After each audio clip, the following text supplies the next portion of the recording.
네, 짜파네트 파네아 온 세상의 구원자 라는 제목으로 오늘 말씀 나누도록 하겠습니다. 자, 2주 전에 감옥에서 요셉이 두 관원장의 꿈을 해석하는 내용을 살펴봤습니다. 자, 핵심만 여러분 기억하신다면 어떤 거였어요? 제3일에 술 맡은 관원장은 살아나고, 그죠? 떡 맡은 관원장은 죽게 된다는 그런 내용이었어요. 아주 간단하죠? 3일 후에 누군가는 죽고 누군가는 사는 거예요. 결국은 어떤 일정한 시간이 지나면 누구는 살고 누구는 죽는다라는 구원과 심판에 대한 메시지임을 다시 한번 알게 됩니다. 성경이 이야기하는 게 이 생명과 심판에 대한 메시지죠. 그리고 하나님의 백성 교회가 이 죄된 세상에 선포하는 것도 바로 이 메시지예요. 생명 아니면 죽음이다. 생명 아니면 사망이다. 구원 아니면 심판이다. 이 메시지를 증거하는 것이 교회입니다. 그래서 요셉은 그 땅 맡은 관원장 3일 후에 당신은 죽을 거예요. 그리고 당신의 시체를 새들이 쪼아먹을 거예요. 이 이야기를 요셉은 그대로 증거하는 거예요. 심판의 메시지이기 때문에. 자, 누차 성경에서 이야기하는 그 메시지를 요셉이 그대로 하는 거죠. 그래서 교회는 세상에 그대로 가면 죽습니다라는 이 심판에 대한 메시지를 주저하면 안 돼요. 아, 이 이야기하면 저 사람 기분 나쁠 텐데. 이렇게 하나님의 말씀을 스스로 재단하지 않습니다. 이 교회는. 다시 한번 교회의 이 세상에 주께서 부여하신 부르심이 어떤 것인가를 여러분 기억하시기 바랍니다. 오늘날 죄된 세상에 대해서 교회는 분명히 이야기해야 됩니다. 오늘날 대한민국을 통치하게 되는 이 권력자 그룹들이 여러분 어떻습니까? 어떤 목회자는 중보해야 된다고 뭐 이렇게 이야기하는 분들도 있지만 저는 아니라고 봅니다. 악한 권력이라고 이야기해야 됩니다. 얼마 전에 유시민 전 장관이 나와서 간단하게 정리하더라고요. 오늘날 우리 지난 6개월간의 한국 상황을 물리법칙으로 설명할 수 있을 것 같아요. 라고 이야기하면서 연력학 제2법칙으로 설명을 했어요. 엔트로피의 법칙. 엔트로피 법칙은 뭐예요? 세상은 시간이 흐를수록 무질서하게 된다. 제가 요한계시록 할 때 제가 말씀드렸잖아요. 여러분, 큐브가 제일 처음에 색깔 다 맞춰 있는 거를 여러분 한번 눈 감고 막 섞어보세요. 계속 섞어보세요. 그리고 한번 다시 한번 여러분이 거꾸로 해가지고 원상태로 해보세요. 안 돼요. 계속 무질서하게 되는 거예요. 세상은 여러분 질서에서 시작해가지고 죄가 침투해가지고 이미 무질서함으로 세상은 시간이 지나가면 계속 무질서하게 되는 거예요. 이게 엔트로피 법칙이에요. 유시민 장관이 이 엔트로피 법칙을 들면서 지금까지 인지하지 못했지만 한국 사회에서는 질서가 가동이 돼가지고 이태원 참사 같은 참사가 벌어지지 않았어요. 근데 그게 너무 일상적이었기 때문에 언제라도 우리는 안전하겠지라고 생각했는데 완전히 무질서가 된 거죠. 그 유시민 장관이 뭐라 그러냐면 지금 지난 6개월간의 질서는 딱 두 곳을 향해서만 질서의 힘이 작용하는 것 같다고. 하나는 뭐냐면 야당의 대표를 구속하려고 하는 그 질서. 아주 검찰이 놀랍죠? 질서 정연하게 하나하나 국민이 봐도 이거는 말도 안 되는 억지라고 느껴지는데도 불구하고 하나하나 아주 질서 있게. 또 하나는 잘못 뽑은 권력자를 지키려는 질서는 아주 지금 경호처가 경찰과 군 지휘권까지도 지금 가지려고 그러잖아요. 그렇게 되면 대통령 한 사람을 지키는 데 있어서 몇 명이 그를 보호하냐면 3,000명. 700명은 경호처고 나머지는 군인과 경찰이에요. 근데 이것도 무질서예요. 질서 있게 그 권력자를 보호하려고 하지만 이것도 무질서예요. 군대 자체에 뭐가 있어요? 네, 시스템이 있고 군인은 누구에게 복종해야 되는가 지휘체계가 있단 말이죠. 근데 왜 뜬금없이 경호처에서 군대를 지휘를 해요? 이거 대한민국에서 없었던 일이잖아요.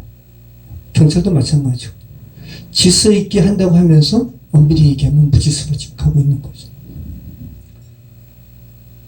자, 이러한 진단을 여러분 유시민 장관이라는 세상의 명석한 사람도 현 우리나라의 상황을 정확하게 진단합니다. 근데 교회가 눈치를 보면서 중보해야 된다고만 이야기하고 악을 악이라고 이야기하지 못하는 상황이, 이게 교회가 하나님께서 부여하신 역할을 제대로 감당하는 것인가? 한번 생각해 보시기 바라요. 객관적으로 옳지 않은 또 비상식적인 상태를 정부에서 보일 때 교회는 아니라고 이야기해야죠. 지금 중고생들도 집회하잖아요. 중고생이 집회하면서 뭐라 그래요? 4.19 혁명도 중고생이 일어나서, 학생들이 일어나서 한 거 아닙니까? 라고 하면서 집회하는 거예요. 어른들은 학생들한테 부끄러워해야 되는 거예요. 여러분, 교회는 하나님의 자녀들의 모임이에요. 그리고 그 자녀들 한 사람 한 사람이 교회이기도 하고, 그래서 아버지의 뜻이 어디 있는지를 민감하게 살피고 그 아버지의 뜻을 전하는 자들이 교회예요. 자, 12구 참사라는 너무도 원통한 이태원 참사에 대해서 희생자들의 명단이 어떤 언론기관을 통해서 지금 공개됐잖아요. 여기에 대해서 말이 많죠. 공개를 하면 안 된다라는 이런 논쟁이 왜 벌어집니까? 왜 말 같지도 않은 논쟁이 벌어져야 되는 것이지? 정부는 처음부터 알고 있었어요. 유가족의 명단을. 왜냐하면 유가족과 1대1로 정부 기관들은 접촉해가지고 그 처리하라고 했기 때문에. 그래서 장례도 다 치르고 그런 거 아니에요? 정부는 처음부터 알고 있었어요. 근데 왜 이 명단을 감추었을까? 왜 공개를 안 하려고 했을까? 이게 말도 안 되는 게, 여러분이 아마 그 자리에서 걸어가다가, 젊음을 그냥 이렇게 즐기다가, 걸어가다가 서서 이렇게 압사된 걸 생각해 보세요. 그런데 그런 여러분을 정부에서는 이름도 안 밝혀? 얼굴도 공개 안 해? 꽃 하나만 놓고 머리 조아리라고 하면 여러분 자신은 원통하지 않겠어요? 이게 어떻게 애도해요? 이게 말이 안 되는 거지. 하나님의 형상으로 지음받은 한 사람 한 사람이 얼마나 고귀한 줄 안다면 그들의 죽음을 158이라는 추상적인 숫자에 메워두면 안 되는 거예요. 이건 정말 악한 거라고요. 그렇잖아요. 숫자로만 158명이 죽었어. 사망자라고 이야기하고 명단도 없고 사진도 없고 합동 분향소라고 만들어 놓은 것이 꽃만 있는 곳에다가 거기에 가가지고 분양하게 하는 게, 이게 도대체 어떻게 이게 애도가 되겠습니까? 근데 여기에 대해서 유가족들은 원하지 않는 명단을 왜 공개하냐는 말도 하지만, 유가족들은 서로 연대하기를 원해요. 여러분이 유가족이라면 연대하기를 원하지 않겠어요? 근데 악한 정부는 연대를 두려워하죠. 세월호 사건의 전철을 밟을까? 여러분 보세요. 우리는 다시 한번, 교회는 이러한 상황에 대해서 해석을 해야 되잖아요. 요셉이 세상의 꿈을 해석을 했어요. 교회도 세상을 해석을 해야 돼요. 이러한 이태원 참사, 12구 참사와 관련해서 이러한 명단 공개니 많이, 이러한 왈과 왈부에 대해서 여러분이 교회잖아요. 여러분은 어떻게 해석을 하셔야 돼요? 먼저 하나님의 마음으로 가져가셔야 돼요. 하나님은 이 상황을 어떻게 보실까? 여러분, 하나님은 인간을 사랑하시잖아요. 하나님의 인간 사랑하심은 단체적으로 또 포괄적으로 추상적으로 사랑하시지 않으세요. 하나님은 개인별로 사랑하시고요, 구체적으로 사랑하시고, 추상적이지 않고 아주 우리 피부를 꼬집듯이 그러한 실제적으로 사랑하시는 분이 하나님이세요. 하나님께서 어떻게 한 사람 한 사람을 사랑하시는지를 시편 139편에서 다윗이 뭐라 그래요? 나를 지으심이 신묘 막측하심이라. 그리고 나를 향한 하나님의 그 생각이 모래보다 많도소이다라고 고백하잖아요.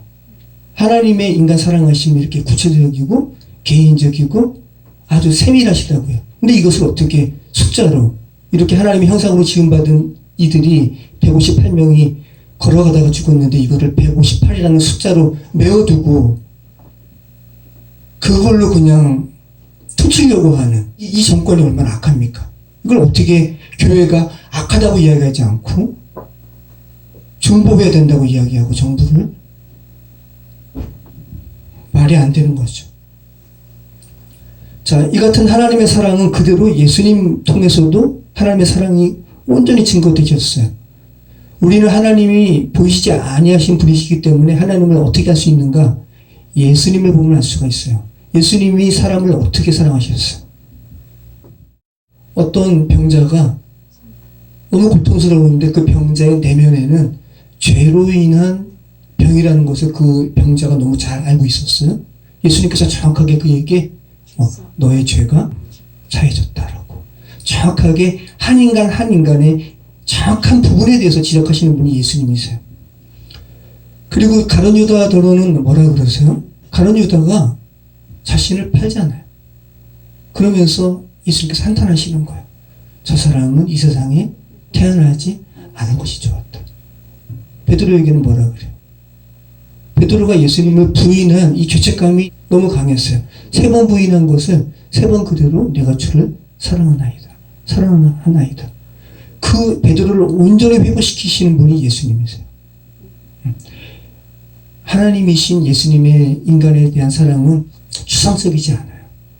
눈꺼뜨리지 않아요. 아주 세밀하게 사랑하시는 분이시죠. 우리가 이러한 예수님과 하나님에 대해서 우리가 안다면 이태원 참사와 관련해서 12구 참사와 관련해서 우리가 유족들에게 어떻게 대하는 것이 정말 참된 애도이고 위로인지를 우리 교회는 너무 잘 알죠. 정부가 그렇게 하지 못한다면 그렇게 해야 된다고 이야기해야 하는 것이 교회죠. 우리는 세상을 그냥 살아가면 안 됩니다. 교회이기 때문에 세상을 해석하면서 살아가야 됩니다. 사람들은 모두 잘 살고 싶어 해요. 그리고 가치 있게 살아가고 싶어 해요. 이태원 참사에서 희생된 158명은 다 가치 있게 살아가고 싶었던 그냥 청년이고 사람이었어요. 근데 그런 그들이 정말 나비 효과처럼 한 사람의 권력자가 그 거처를 옮기는 것으로 인해서 이게 파손되지, 왜 얘기를 못하는 거예요? 누구나 속으로서는 다 그 생각하면서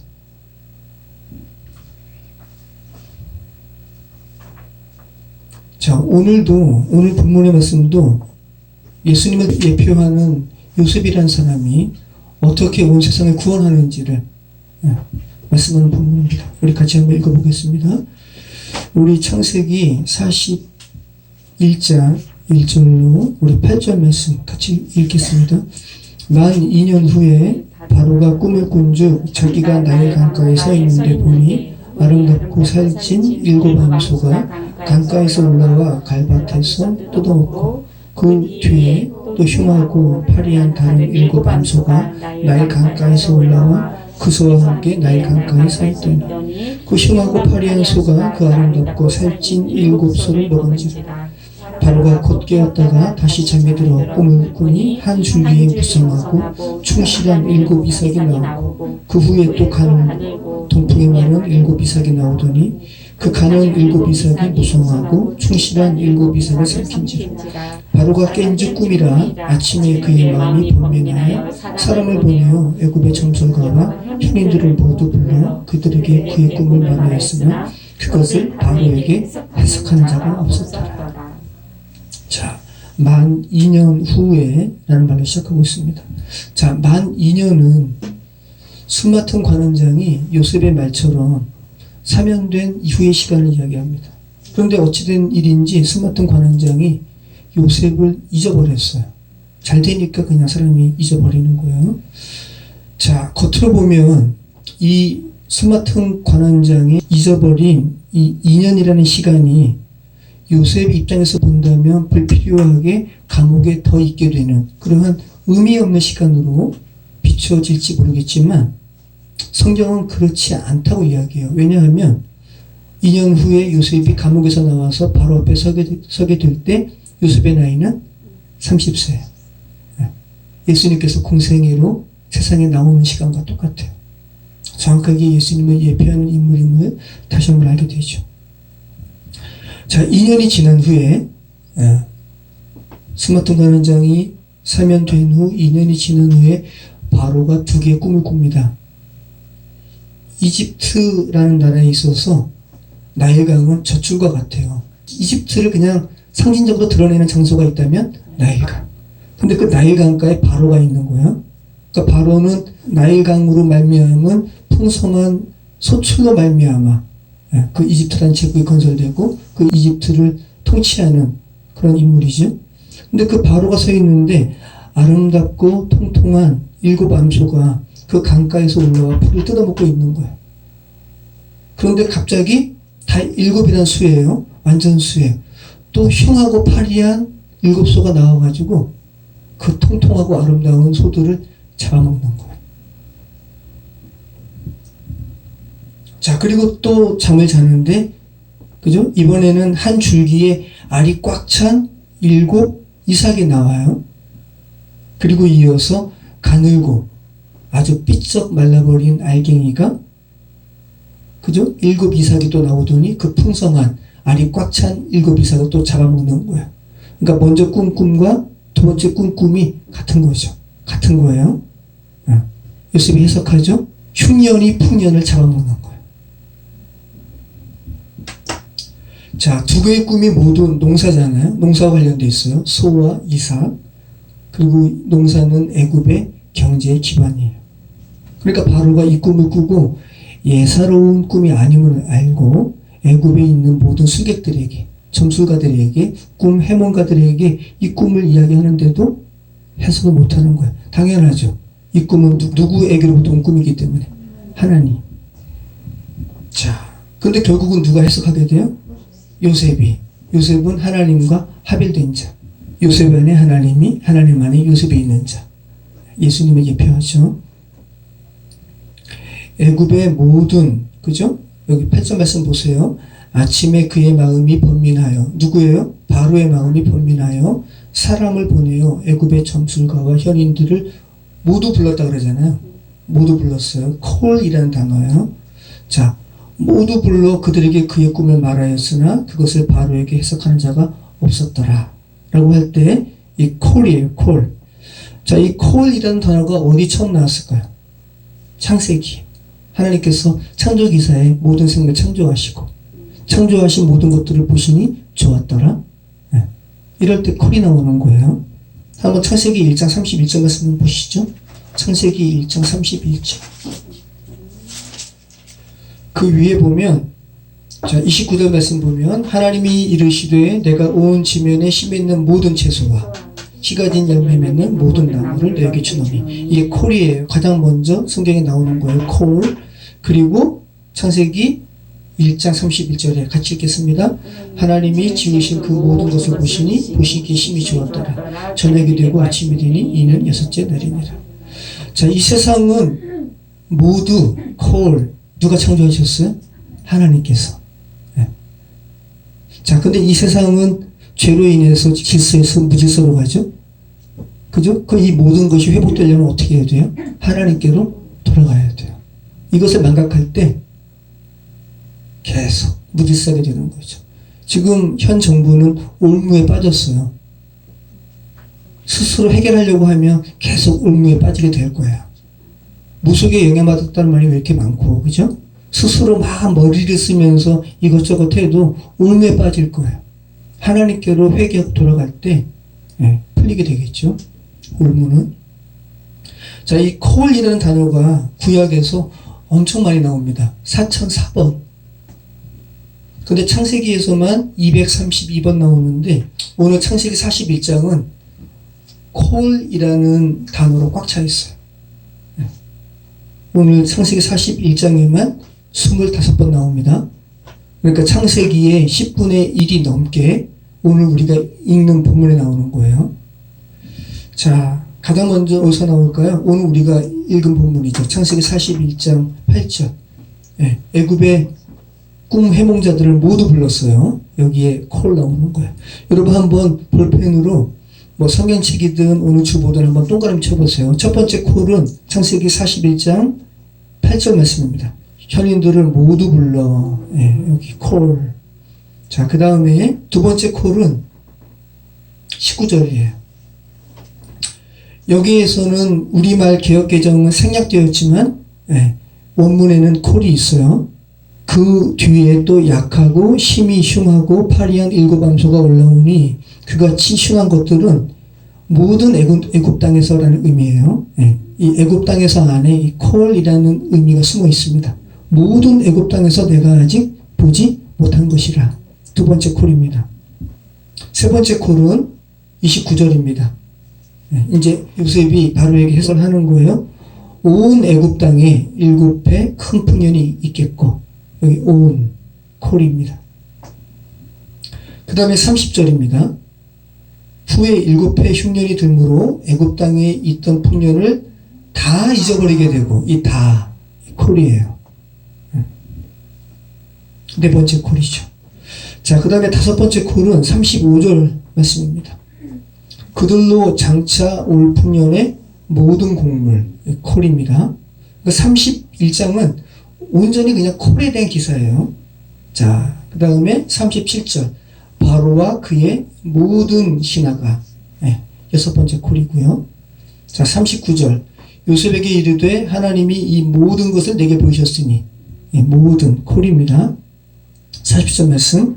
너는 내 집을 다스리라. 내 백성이 다 내 명령에 복종하리니. 자, 죄된 세상 사람들은 구원자이신 예수님께 복종해야 돼요. 콜이에요. 여덟 번째 콜.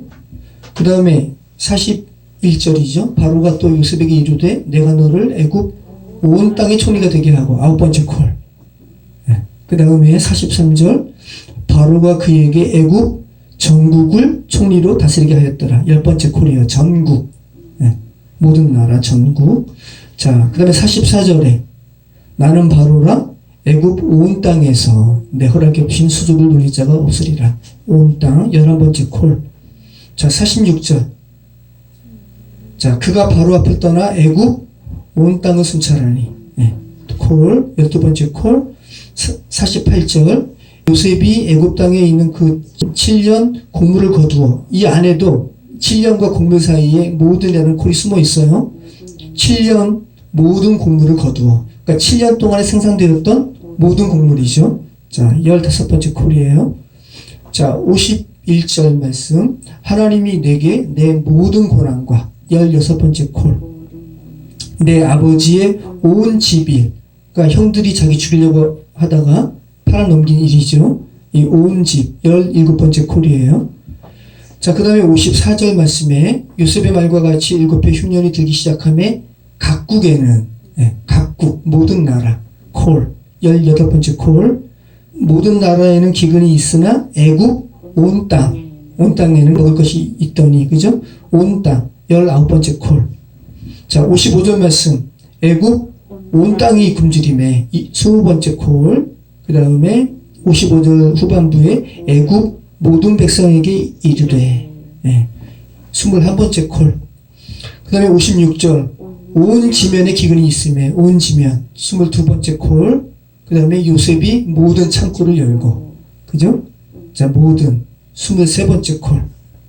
자, 그 다음에 57절 말씀에 각국 백성도 양식을 사려고. 그죠? 각국, 모든 나라. 24번째 콜. 그리고 마지막. 요셉에게 이르렀으니 기근이 온 세상에 심함이었더라. 온 세상. 25번째 콜. 자, 그래서 창세기 41장은 온통 콜로 가득 찬 본문이에요. 모든 것과 관련된 본문이 바로 창세기 41장입니다. 자, 그 모든 안에 저와 여러분도 포함되어 있죠. 저와 여러분의 모든 상처, 그저 기근으로 표현된 거. 요셉은 자기의 온 집 일을 잊어버리게 하였다. 뭐가? 하나님의 은혜가. 그러니까 창세기 41장은 이 세상에 존재하는 하나님께 창조하신 모든 것의 아픔과 갈등의 회복은 하나님께 있음을, 예수 그리스도께 있음을 지금 말씀하는 본문이라는 것을 다시 한번 알게 되는 거예요. 자, 우리 9절로 13절 말씀 같이 읽겠습니다. 술 맡은 관원장이 바로에게 말하여 이르되 내가 오늘 내 죄를 기억하나이다. 바로께서 종들에게 놓아사 나와 떡 굽는 관원장을 친히 대장의 집에 가두셨을 때 나와 그가 하룻밤에 꿈을 꾼즉 각기 뜻이 있는 꿈이라. 그곳에 친위 대장의 종이 된 히브리 청년이 우리와 함께 있기로 우리가 그에게 말하되 그가 우리의 꿈을 풀되 그 꿈대로 각 사람에게 해석하더니 그 해석한 대로 되어 나는 복축되고 그는 매달리나이다. 네. 자, 이제 수마통 관원장이 요셉을 기억하는 거예요. 아, 맞다. 나를 사면되게 한 꿈을 해석한 자가 요셉이라고 있었지? 그러면서 이제 바르게 이야기하는 거죠. 이제 비로소 요셉이 감옥에서 나오는 그런 시간이 이제 된 겁니다. 자, 14절, 16절까지 같이 읽겠습니다. 이에 바로가 사람을 보내어 요셉을 부르매 그들이 급히 그를 옥에서 내놓은지라. 요셉이 곧 수염을 깎고 그의 옷을 갈아입고 바로에게 들어가니 바로가 요셉에게 이르되 내가 한 꿈을 꾸었으나 그것을 해석하는 자가 없더니 들은즉 너는 꿈을 들으면 눈이 푼다 하더라. 요셉이 바로에게 대답하여 이르되 내가 아니라 하나님께서 바로에게 편안한 대답을 하시리이다. 네. 자, 스마튼 관원장의 말을 듣고 바로가 감옥으로 사신을 보내서 요셉을 이제 감옥에서 데려오는 장면입니다. 자, 요셉 입장에서는 물리적으로 한번 연상해 보세요. 요셉의 발에는 뭐가 차여 있어요? 착고. 네. 자, 요셉이 비로소 착고가 풀리고 쇠사슬에서 풀리는 그런 장면이죠. 시편 105편이 이 장면을 성령의 감동으로 묘사하고 있는 거예요. 같이 한번 읽어보겠습니다. 시편 105편 20절. 하나님의 정확한 시간에 하나님의 때에 요셉이 감옥에서 나옵니다. 같이 읽겠습니다.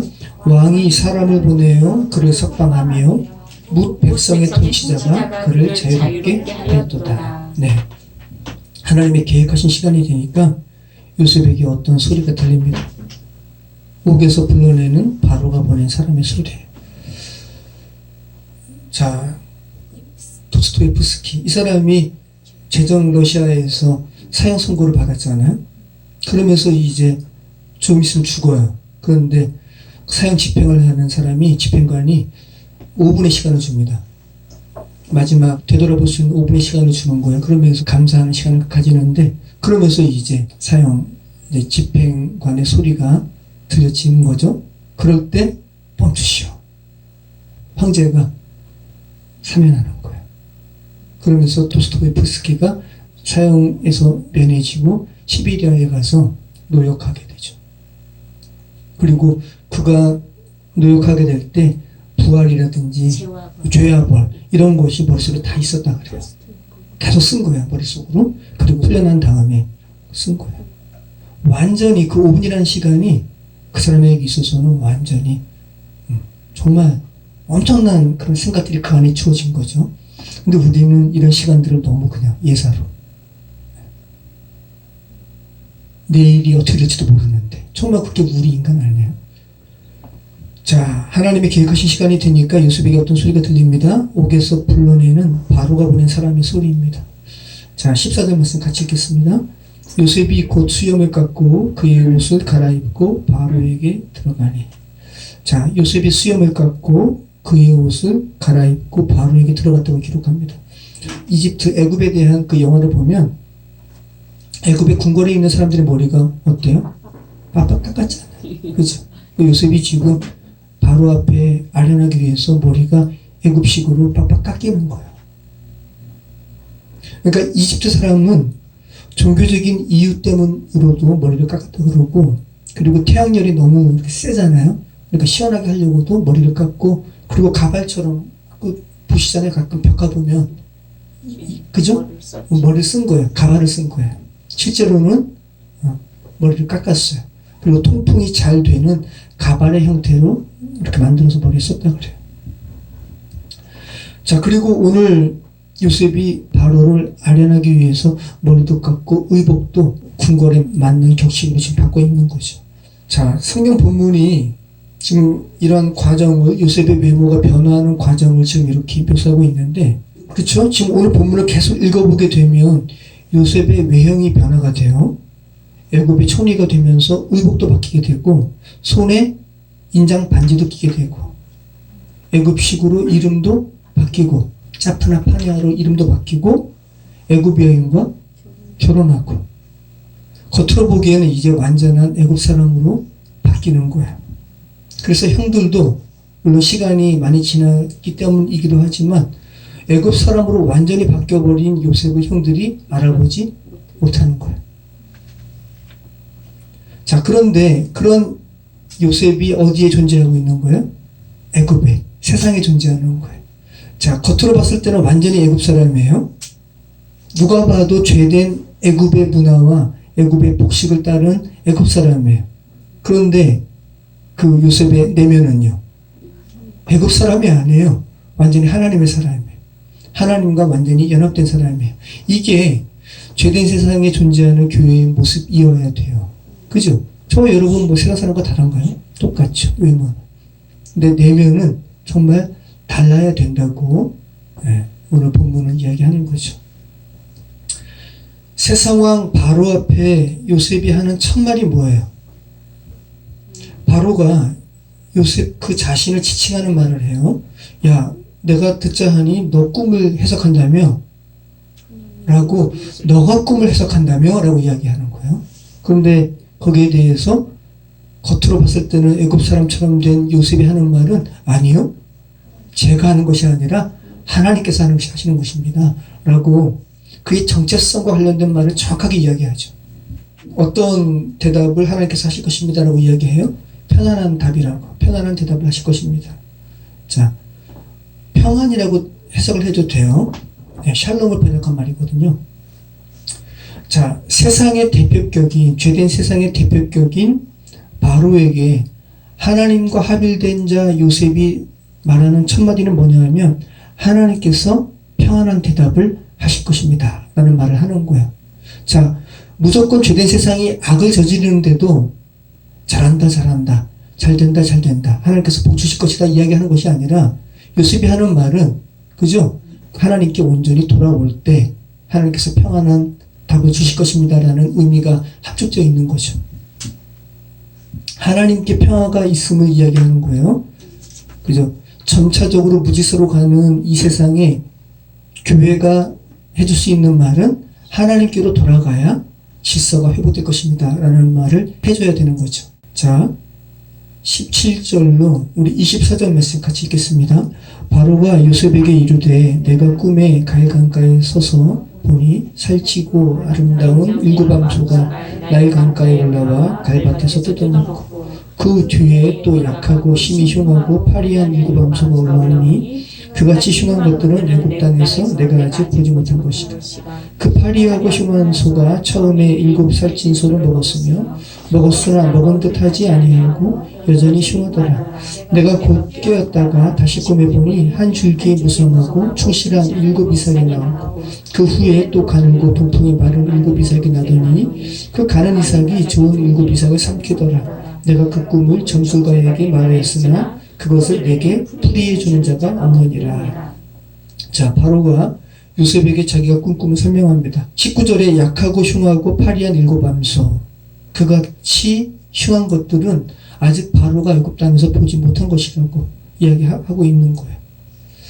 자, 보세요 여러분. 바로가 뭐라 그래요? 먹었으나 먹은 것 같지 않아서 여전히 흉하다. 자, 파리하고 흉한 7 암소가 풍성한 암소를 먹었잖아요. 그럼에도 불구하고 여전히 흉한 것은 뭐를 의미하는 거예요? 7년의 풍년을 삼킬 만큼 7년의 흉년이 극심할 것을 이야기하는 거죠. 여기에 대해서 요셉이 살 수 있는 방법을 하나님의 마음을 가지고 바르게 이야기합니다. 자, 25절부터 36절 말씀 같이 읽겠습니다. 요셉이 바로에게 아뢰되 바로의 꿈은 하나라. 하나님이 그가 하실 일을 바로에게 보이시니이다. 7 좋은 암소는 7회요 7 좋은 이삭도 7회니 그 꿈은 하나라. 그 후에 올라온 파리하고 흉한 7소는 7년이요 동풍에 말라 속이 빈 7 이삭도 7회 흉년이니 내가 바로에게 이르기를 하나님이 그가 하실 일을 바로에게 보이신다 함이 이것이라. 온 애굽 땅에 7회 큰 풍년이 있겠고 후에 7회 흉년이 들므로 애굽 땅에 있던 풍년을 다 잊어버리게 되고 이 땅이 그 기근으로 망하리니 후에 든 그 흉년이 너무 심함으로 이전 풍년을 이 땅에서 기억하지 못하게 되리이다. 바로께서 꿈을 2번 겹쳐 꾸신 것은 하나님이 이 일을 정하셨습니다. 하나님이 속히 행하시리니 이제 바로께서는 명철하고 지혜 있는 사람을 택하여 애굽 땅을 다스리게 하시고 바로께서는 또 이같이 행하사 나라 안에 감독관들을 두어 그 7해 풍년에 애굽 땅에 5분의 1을 거두되 그들로 장차 올 풍년의 모든 곡물을 거두고 그 곡물을 바로의 손에 들려 양식을 위하여 각 성읍에 쌓아두게 하소서. 이와 같이 그 곡물을 이 땅에 저장하여 애굽 땅에 임할 7해 흉년에 대비하시며 땅이 이 흉년으로 말미암아 망하지 아니하리이다. 자, 하나님의 사람 요셉이 망할 수밖에 없는 죄된 세상에 대하여 하나님의 답을 그대로 전하고 있습니다. 한치의 망설임도 없이 요셉이 바로의 꿈을 해석해요. 바로께서 똑같은 꿈을 2번 꾸신 이유는 하나님이 이 일을 정하셨습니다. 그러니까 계속 성경에서 반복된 이야기로 한다면 그대로 가면 세상은 망합니다. 이거 하나님께서 정하셨다는 거예요. 죄 가운데 그대로 있으면 사람은 죽어요. 영원한 멸망에 처해요. 이거 하나님이 정하신 거예요. 그죠? 이 말을 요셉이 가감없이 한다고요. 그리고 여기에 대해서 살아날 수 있는 말도 요셉이 하는 거죠. 자, 우리는 성경 본문을 읽었으니까 본문에서 3번이나 반복되는 이 꿈의 의미를 우리는 알고 있어요. 그런데 바로 왕의 입장에서는 이 꿈에 대한 명확한 해석을 좀 처음 듣는 거 아니에요. 그리고 꿈에 대한 해석뿐 아니라 지혜로운 처방까지도 요셉이 하고 있으니까 바로가 너무 놀라는 거죠. 애굽 땅에 있을 풍년과 흉년을 하나님께서 정하셨고 이미 정하셨고 속히 행하실 것이니 지혜 있는 자를 준비하라는 거죠. 이 요셉이 하는 말이에요. 그러면서 정말 일반적인 상식으로는 받아들이기 어려운 조언을 요셉이 합니다. 수익의 5분의 1을 걷게 하는 거예요. 10분의 1도 아니고. 그죠? 7년 동안 해마다 5분의 1을 수확물을 걷어들여야 그 후에 닥칠 7년 흉년을 대비할 수 있다고 이야기하는 거예요. 자, 그러면 이 말은 보세요. 수확의 5분의 1은 나라에서 걷는다 그러면 농민들이 어떻게 살아요? 그죠? 근데 이집트에서는 이게 가능했다는 것은 7년 동안의 풍년이 그만큼 엄청났다라는 것을 이야기하는 거죠. 그리고 결정적으로 요셉의 마지막 말이 뭡니까? 그죠? 36절 말씀. 이와 같이 그 곡물을 이 땅에 저장하여 애굽 땅에 임할 7해 흉년에 대비하시면 땅이 이 흉년으로 말미암아 망하지 아니하리이다. 교회가 세상에 줘야 할 마지막 말은 뭐냐면 하나님의 말씀으로 인한 삶의 희망이에요. 죄된 세상은 그대로 가면 다 망한다. 여기에 대한 절망감으로 가득 차 있는데 교회가 세상에 뭘 줘야 돼요? 망하지 않게 될 것입니다. 근데 그대로 가면 분명히 망하는데 그냥 겉으로만 망하지 않는다는 말이 아니라 하나님께로 돌아오게 되면 이라는 이 단서를 분명히 말을 해줘야 되는 거죠. 그러면 망하지 않게 될 것입니다. 그대로 있으면 죽습니다. 하나님의 말씀으로 돌아오세요. 그러면 산다는 겁니다. 이것이 하나님의 사람 요셉이 새 상황을 바로에게 이야기하는 거예요. 예레미야도 같은 말을 해요. 예레미야가 뭐라 그러냐면 예레미야 29장 11절 말씀 한번 보시죠. 자, 같이 읽겠습니다. 여호와의 말씀이니라. 너희를 향한 나의 생각은 내가 아나니 평안이요 재앙이 아니니라. 너희에게 미래와 희망을 주는 것이니라. 너희가 내게 부르짖으며 내게 와서 기도하면 내가 너희들의 기도를 들을 것이요 너희가 온 마음으로 나를 구하면 나를 찾을 것이요 나를 만나리라. 그죠? 자, 죄된 세상을 향한, 죄된 세상에 존재하는 하나님의 형상으로 지음받은 이들을 향한 생각을 하나님께서 아신다라고 이야기하시고 뭐라 그래요? 평안이라고 이야기해요. 재앙이 아니라 평안이고 너희에게 미래와 희망을 주는 것이니라. 자, 어떻게 할 때? 하나님께로 돌아올 때.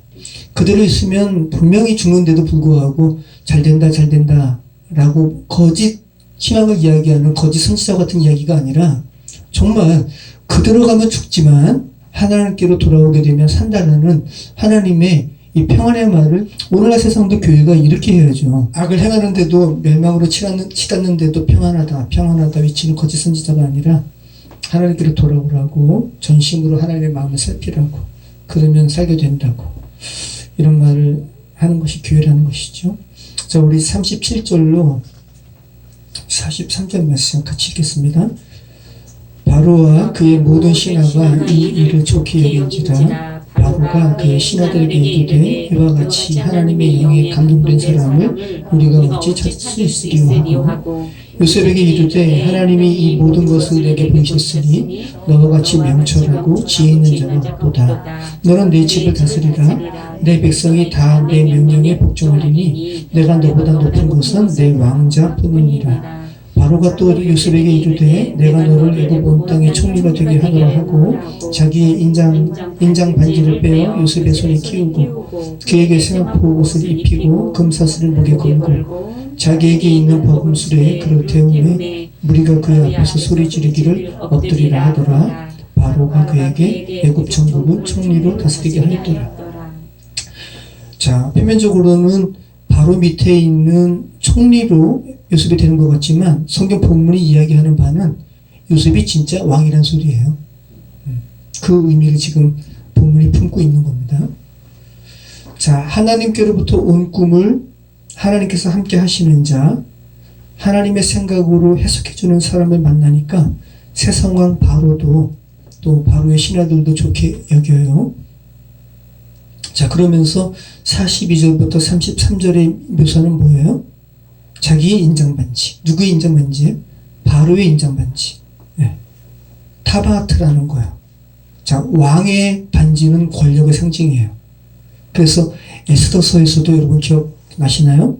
에스더서에서도 유대인을 멸망시키려고 하만이 왕의 인장반지로 조서에 도장을 찍잖아요. 그러니까 왕의 인장반지는 왕의 권력을 상징한다고요. 근데 이 인장반지를 바로가 누구에게 줘요? 요셉에게. 요셉이 정말 왕이란 소리예요. 지금 그 이야기를 하고 있는 겁니다. 그리고 금사슬을 목에 걸고, 네. 왕의 묘사예요. 그리고 왕이 타는 수레와 같은, 우리말로도 뭐라고 표현했습니까? 버금이라고 표현했잖아요. 버금. 뭐에 버금되네. 이게 뭐예요? 뭐가 같다라는 거예요. 네. 그러니까 지금 왕이란 소리입니다. 네. 미슈네라는 말을 버금으로 번역을 했어요. 반복이라는 의미를 가지고 있어요. 왕의 반복은 뭐예요? 왕이죠. 그죠? 왕의 반복은 왕이에요. 네. 그게 버금 수레. 왕이 타는 수레. 요셉이 왕이라는 것을 성경이 이야기하고 있는 거예요. 자, 그런데 이 요셉의 왕됨은 세상의 권력자로서의 왕됨이 아니라 정말 하나님의 사람으로서의 왕임을 표현하고 있는데 요셉이 입은 옷이 뭐라 그럽니까? 세마포. 네. 자, 이 옷은 애굽인들이 입는 옷 중에서도 특별히 좋은 옷을 이야기한다 그래요. 자, 그리고 이 세마포 천은 제사장 계급의 의복을 만들 때 사용되는 천이 세마포예요. 그러니까 지금 일반적인 세상, 그냥 죄된 세상의 권력자가 아니라, 그죠? 제사장이고 왕이신 예수 그리스도를 표현하는 그런 묘사의 의미를 알게 되죠. 우리 44절로 46절 같이 읽겠습니다. 바로가 요셉에게 이르되 나는 바로라. 애굽 온 땅에서 내 허락이 없이는 수족을 놀릴 자가 없으리라 하고, 그가 요셉의 이름을 사브낫 바네아라 하고 또 온의 제사장 보디베라의 딸 아스낫을 그에게 주어 아내로 삼게 하니라. 요셉이 나가 애굽 온 땅을 순찰하니라. 요셉이 애굽 왕 바로 앞에 설 때에 30세라. 그가 바로 앞을 떠나 애굽 온 땅을 순찰하니. 자, 드디어 바로가 요셉의 이름을 바꿉니다. 오늘 우리가 주로 살펴본 말씀이죠. 온 세상의 구원자라는 의미의 짜프나 파네아, 사브나 바네아로 바꿔주는 거예요. 자, 애굽식의 이름이에요. 그죠? 당시에 그 애굽 시대에 애굽이라는 나라의 총리직을 맡는 인물에게 가장 적합한 이름을 줬어요. 네, 너 이 애굽이라는 나라를 좀 구원해봐. 온 세상의 구원자 짜프나 파네아. 자, 이 짜프나 파네아라는 이 애굽의 이름의 의미는 여러 가지 의미가 있는데 이런 의미가 있다 그래요. 신은 말한다, 그는 산다. 성경의 의미로 본다면 하나님은 말씀하신다, 그 이름을 가진 자는 산다. 이런 의미로 구속사적으로 해석할 수 있겠죠. 또 비밀의 계시자라는 의미가 있어요. 그리고 세상의 구원자라는 의미가 있고, 생명과 땅의 통치자라는 의미가 있어요. 물론 이 자푸나 파네아라는 이런 의미는 애굽의 다신교를 배경으로 한 이름이고 의미예요. 그죠? 하지만 세상의 것으로 요셉이 정말 어떠한 존재인지를 세상 말로 지금 표현하고 있는 거예요. 자푸나 파네아. 보세요. 신은 말한다. 그는 산다. 그 이름을 가진 자는 산다. 세상과 땅의 통치자, 세상의 구원자, 비밀의 계시자. 자, 맥을 같이 하는 게 있잖아요. 다 모두 뭐예요? 세상을 구원하는 어떠한 존재에 대해서 이야기하고 있잖아요. 정말 예수 그리스도를 예표하는 요셉에게 자푸나 파네아라는 애굽 이름보다 더 적합한 이름은 없어요. 자, 요셉이 지금 외형적으로는 완전히 애굽 사람이 되었어요. 머리는 짧게 깎은 삭발의 그런 모습, 또 애굽의 상류층이 쓰는 가발을 쓰고 왕이 타는 버금수레에 올라타고요. 그리고 또 그의 장인은 보디베라라 그러잖아요. 보디베라는 애굽의 종교적인 도시가 있어요. 태양신을 섬기는 이 도시 오온이라는 도시예요. 이 오온이라는 도시의 제사장이 보디베라예요. 그러니까 태양신을 섬기는 제사장이 바로 요셉의 장인이에요. 보디베라. 그래서 보디베라라는 이름의 뜻은 뭐냐면 태양이 뭐냐면 애굽말로 레거든요. 레가 준자 보디베라예요. 자, 이 보디베라의 딸이자 요셉의 부인 이름이 뭐라고 그럽니까? 아스낫. 자, 아스낫이라는 의미는 네이트 여신에게 속한 자. 이집트는 다신교잖아요. 네. 전쟁의 여신이라 그래요. 네이트 여신. 네이트 여신에게 속한 자가 보디베라의 딸 아스낫. 자, 그러면 지금 요셉을 둘러싼 것은 이름도 애굽이로, 자기 장인은 애굽의 다신교를 섬기는 제사장, 자기 부인의 이름도 그 우상을 섬기는 자의 이름, 그죠? 완전히 애굽 문화로 그냥 온통 뒤덮인 자가 요셉이에요. 네. 그러니까 만약에 요셉이 일반적인 사람이었으면 애굽 사람과 같이 동화되는 게 맞아요. 그죠? 네. 예전에 이야기했잖아요.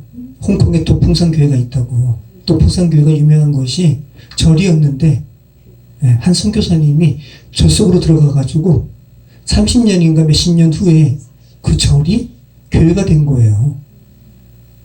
일반적인 사람이었으면 동화됐을 거예요. 아침마다 예불 하고, 그죠? 스님들과 불경 이야기하고 몇십 년 동안. 그러다 보면 아, 그렇지, 진리가 어떻게 하나일 수 있어, 어떻게 독단적으로 어떻게 예수 그리스도의 구원만 이야기해.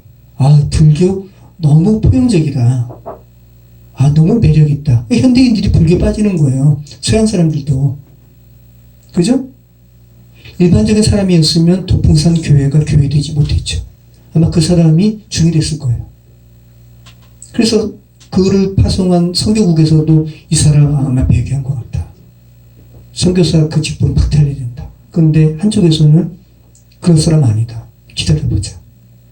그래서 그 절에 있는 사람들을 세례주고 이건 정말 너무 놀라운 거죠. 똑같은 거죠. 저와 여러분이 세상에 있으면서 세상에 동화되는가, 아니면 세상이 여러분으로 인해서 하나님의 사랑으로 회복되는가, 그 상황을 한번 보시기 바라요. 자, 여러분 보세요. 모두가 거짓이면 거짓끼리 동화되어 섞이는 게 맞아요. 눈이 하나밖에 없는 원숭이 무리에 눈이 두 개인 원숭이가 가면 그 두 개인 원숭이가 정상적인 게 아니에요. 그렇죠? 예. 모두 거짓이니까. 그런데 정말 진짜는 거짓에 둘러싸여 있어도, 그죠? 거짓의 옷을 입고 거짓에 둘러싸여 있어도 그런 거짓된 옷, 거짓된 이름, 거짓된 장인, 거짓된 이름을 가진 부인이 자기 옆에 있어도 자기 안에 있는 본질적인 것이 거짓에 영향받지 않아요. 이게 교회죠. 그냥 전혀 문제가 안 돼요. 그냥 묵묵히 자기의 진리의 길을 걸어가요. 성경이 계속 그 이야기해요. 바벨론이 다니엘의 세 친구 하냐냐, 미사엘, 아사랴라는 유대인을 끌고 와가지고 바벨론식의 이름으로 바꿨잖아요. 그죠? 벨드사살. 다니엘이 벨드사살이에요. 벨드사살은 뭐냐면 바벨론의 신이에요. 벨의 아들. 그러니까 지금 짭사라 파네아와 똑같은 상황이에요. 그리고 사드락, 벨드사살, 사드락, 메삭, 아벤누고로 바꿔요. 사드락은 뭐냐면 당신의 명령, 우상의 명령이죠.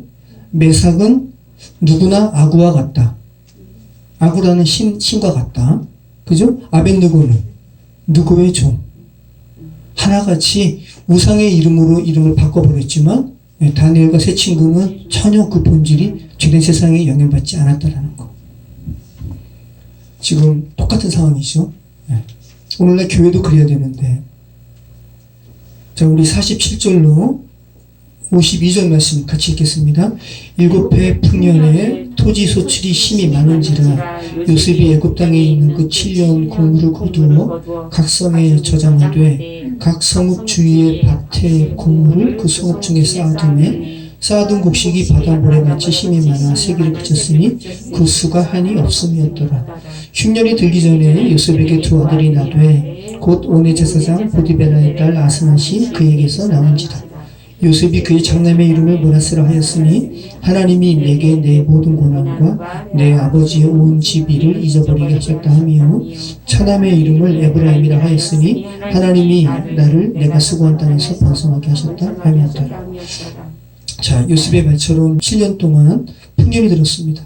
요셉이 지혜롭게 일을 처리합니다. 7해 완전한 충분한 이런 흉년의 때에 이집트뿐만 아니라 각국의 다른 나라의 모든 백성들도 먹여 살릴 만큼의 곡식을 저장하는 거예요. 바다 모래같이 많아서 셀 수 없다고 표현하잖아요.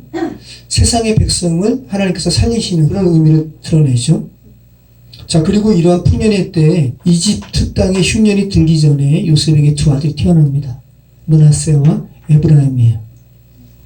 근데 참 요셉이 정말 쉽지 않은 상처의 시간을 지났다는 것을 알게 되는 게 자기 그런 상처를 아들의 이름에 투영하잖아요.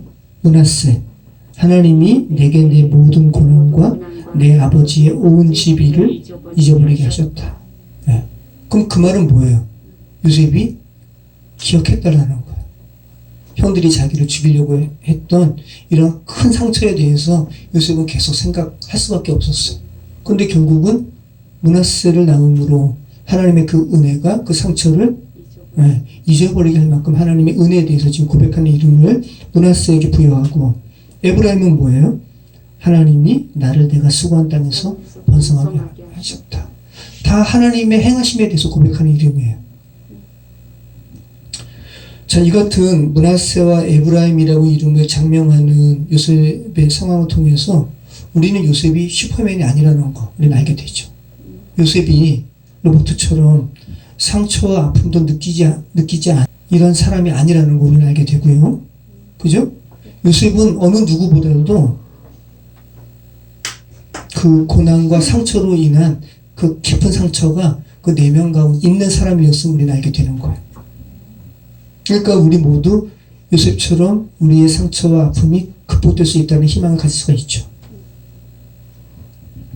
하나님과 하나 된 형통한 자 요셉이었지만 형들에게 팔려서 죽음을 당할 뻔하다 팔려가지고 애굽으로 오게 된 일련의 사건들, 또 어떤 여인에게 모함받는 이런 사건들, 상황들, 이런 거 다 아픔으로 상처로 계속 마음속에 쌓아왔다는 거. 정말 요셉에게 있어서도 이해 못할 고난이고, 그죠? 삭히기 힘든 기억들이었다라는 거. 그런데 므낫세라는 아들의 탄생이 모든 고난과 아버지 집의 온 일을 잊어버렸다고 할 만큼 요셉은 고난과 상처의 시간을 살아왔어요.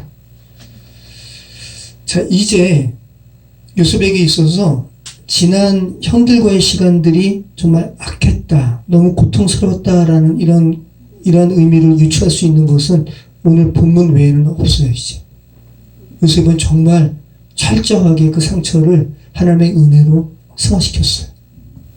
요셉 스스로는 삭힐 수가 없었을 거예요. 여러분이 지난날의 상처를 생각한다면 삭혀져요.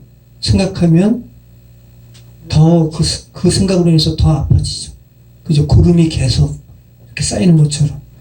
요셉이 그 스스로 안으로 삭힌 게 아니라 하나님의 말씀으로 가져가서 그 상처를 삭혔다는 거. 제가 교회 개척하기 전에 인천에 좀 있었는데, 인천에서 그래서 교회를 이렇게 몇 군데를 이렇게 좀 다녔어요. 그러다가 제자 훈련으로 유명한 교회가 있어요. 인천 은혜교회라고. 지금 담임 목사님이 돌아가셨는데, 저희가 한 몇 번을 가서 예배드렸는데 정말 은혜가 돼요. 그래서 은혜교회예요. 근데 그 교회는 특별한 표어가 있어요. 우리 교회 표어는 뭐예요? 하나님이 우리의 삶을 빚어가십니다. 이 우리 교회 표어잖아요. 그 교회의 표현은 뭐냐 하면, 이 목사님이 너무 상처가 많아요. 이 목사님의 간증을 보면 5살 때인가 7살 때 목매어 죽으려고 했다라는 이런 간증까지 해요. 상처가 너무 큰 거죠. 근데 이분이 너무 훌륭한 목사님이 되셨어요. 그러면서 이분이 표어를 그 교회에다가 다 붙여놨어요. 화장실 가도 그 표어. 본당에도 걸려있고, 지금 뭐 어떻게 되는지 몰라도 그 표어가 눈에 보이는데 다 있어요. 뭐냐 하면, 상처는 별이 됩니다. 한번 들어보셨어요? 예전에 한번 설교에서 한번 기억나시는 분도 있을 거고, 처음 들어보시는 분도 있을 텐데, 상처는 별이 됩니다. 근데 이게 영어 단어를 워드플레이 한 거거든요. 상처가 영어로 뭐냐면 스카예요. 스카. SCAR. 스카. 상처예요. 그리고 별은 뭐예요? 스타. 그러면 스카와 스타의 스펠링 하나 차이는 뭐예요? C가 T로 바뀐 거죠? 스카 is become to 뭐겠어요? 스타. 네. 상처가 별이 된다. 상처는 철자 하나만 바뀌어도 별이 된다는 그런 표현이잖아요. 요셉은 그 상처를 하나님께 가져갔고요. 그리고 하나님께서 그 상처를 해석하시도록 드렸어요. 그리고 하나님은 요셉의 그 상처를 만민에게 양식을 공급하는 그러한 사람으로 될 정도의 사람으로 바꿔주셨다는 것. 하나님은 요셉의 상처를 만민에게 생명을 공급하는 사브나 파네아로 바꿔주셨다는 것. 여러분 기억하시기 바랍니다. 우리 안에 다 상처들이 있죠, 그죠? 생각만 하면 막 너무 고통스럽고 너무 쉽지 않은 그런 상처들. 하나님께서 그 상처를 하나님께로 가져가시기를 원하시는 줄 믿습니다. 자, 우리 53절로 57절 말씀 같이 읽겠습니다. 애굽 땅에 7해 풍년이 그치고 요셉의 말과 같이 7해 흉년이 들기 시작하며 각국에는 기근이 있으나 애굽 온 땅에는 먹을 것이 있더니 애굽 온 땅을 굶주림에 백성이 바로에게 부르짖어 양식을 구하는지라. 바로가 애굽 모든 백성에게 이르되 요셉에게 가서 그가 너희에게 이르는 대로 하라 하니라. 온 지면에 기근이 있으며 요셉이 모든 창고를 열고 애굽 백성에게 팔세. 애굽 땅에 기근이 심하며 각국 백성도 양식을 사려고 애굽으로 들어와 요셉에게 이르렀으니 기근이 온 세상에 심함이었더라. 자, 이제 7년의 풍년을 엎어버릴 만큼 7년의 풍년의 기억을 덮어버릴 정도의 흉년이 지금 찾아오는 거예요. 이제 죽는 거예요. 여러분, 기근은 양식이 없으면 죽잖아요. 네. 양식이 없다라는 것은 곧 죽음을 의미해요. 자, 오늘날 죄된 세상은 어떤 기근이 있을까요? 실질적으로 물리적으로도 양식이 기근이 있는 곳이 여전히 있지만 아프리카라든지, 근데 일반적으로는 풍요해요. 미국에서는 가족들에게 주는 통조림을 죽어도 남아가지고 그냥 폐기하는 거니까. 근데 이것을 그대로 아프리카에 주면서 좋을 것 같은데 여러 가지 문제들이 이렇게 얽히고 시작했나 보죠. 그걸 폐기해야 되는 거예요. 오늘날에는 양식의 기근이 아니라 뭐의 기근이에요? 성경이 말하잖아요. 말씀의 기근. 자, 7회 동안 이제 완전히 풍년의 그런 풍성함을 삼켜버릴 정도의 완전한 흉년의 이런 기근이 옵니다. 각국에 기근이 있는데 어디에 먹을 것이 있다고 이야기해요? 애굽에. 애굽에 누가 있기 때문에? 요셉이 있기 때문에. 사고나 파냐가 있기 때문에. 생명의 구원자 하나님과 합일된 요셉, 짜프나 파네아가 있기 때문에 애굽에 지금 양식이 있다고 이야기합니다. 자, 지금 성경이 말하는 바는 양식은 어디 있다고 얘기하는 거예요? 예수님 안에. 그러니까 예수님께서 말씀하시는 거예요. 나는 생명의 떡이라고. 생명의 떡을 먹어야지 사는 거예요. 자, 오늘 본문 말씀 다시 한번 생각해 보시기 바래요. 오늘 본문은 뭘로 가득 차 있다고요? 모든이라는 단어로. 이 콜이라는 단어를 통해서 오늘 창세기 기자가 지금 저와 여러분에게 뭐를 말씀하고 있나 생각해 보시기 바래요. 창세기 기자는 오늘 본문을 통해서 온 세상에 존재하는 모든 것은 창조주 예수 그리스도께로 돌아가야 함을 지금 말씀하고 있다는 것. 그럴 때 온전한 회복이 있게 됨을 말씀하고 있다는 것. 다시 한번 오늘 예수 그리스도를 예표하는 요셉의 고백을 생각하시기 바래요. 하나님의 은혜가 그의 모든 상처를 잊어버리게 하셨다고 지금 말씀하고 있어요. 죄된 세상은 시간이 가면 갈수록 상처가 더 쌓이는 그런 세상이에요. 죄된 세상의 법칙은 정확합니다. 질서에서 무질서로 갑니다. 우리의 상처와 아픔과 갈등을 회복시킬 것은 온 세상의 구원자 그리고 창조주 예수 그리스도께로 돌아가야 할 때 가능함을 다시 한번 고백합니다. 저와 여러분의 삶이 정말 여러 갈래로 조각난 무질서로 가득 차 있다면, 그죠? 그 무질서의 극복은 예수님께 돌아갈 때 온전한 질서로 회복될 수 있습니다. 그렇게 모든 것을 창조하신 예수 그리스도께 돌아가서 온전한 질서로 회복되는 저와 여러분의 삶이 되시기를 축원합니다. 기도하겠습니다. 자,